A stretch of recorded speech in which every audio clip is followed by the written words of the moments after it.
So, nandito kami sa area na gagawin namin commercial area dito sa likod ng Manalo Resort Hotel.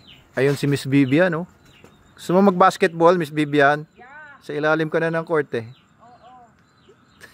Ayan, si engineer, kino-compute na niya kung saan ilalagay ang bawat mga concessionaires area. At ayun, may plano si Miss Evelyn na gawin daw itong coffee shop. Anong plano mo dito, Ma'am Evelyn? Coffee shop. Coffee shop na parang luma ang dating. Gawin natin inspiration ng dog. Oo. Ito kasi ang ano namin, whelping area. Ayan yung mga binibreed namin mga aso dito, mga Pomeranian Husky, Pomsky, Jack Russell Terrier. At tambakan ito. Ayan, mga lumang mga gamit ni Mr. Pumarada. At ayun, oh. Ano sa Benedict? Anong gagawin natin dito? Ano ba yun? Dito na daw. Yung seafood. The old barn. The old barn.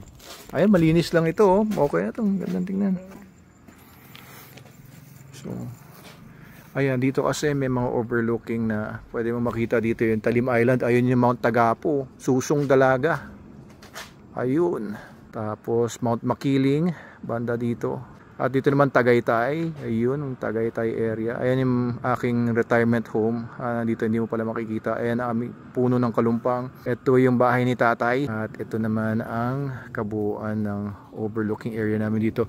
Medyo makulimlim lang kaya hindi makita yung sunset. Pero dito usually ang sunset. Kaya kapag nakatayo ka dito during a sunny day, makikita mo dyan lulubog ang araw. At bukas na muli siya makikita.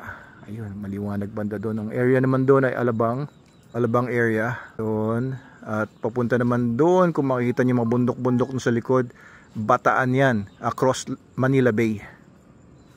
So ayan, paalis na kami dito, pero itong napagkaisahan namin gagawing coffee shop dito muna kasi may existing structure na. Alisin na lang yung mga tambak dyan, yung mga aso na sa cage sa likod, at lilinisin lang yung buong area. Ito may basketball court pa dito. Ayan yung retirement home ko, nandito lang sa kabila. Pero ito, pwede nang gawing outlets, coffee shop. At dito, pwedeng parking. Tapos doon sa baba, mga concessionaires dito. Pwede maglagay ng mga concessionaires nandun sa likod ng hotel. And dito may pond tayo. Ayos. Dami namin naiisip. Bye-bye, puppies! Bye-bye! Bye-bye!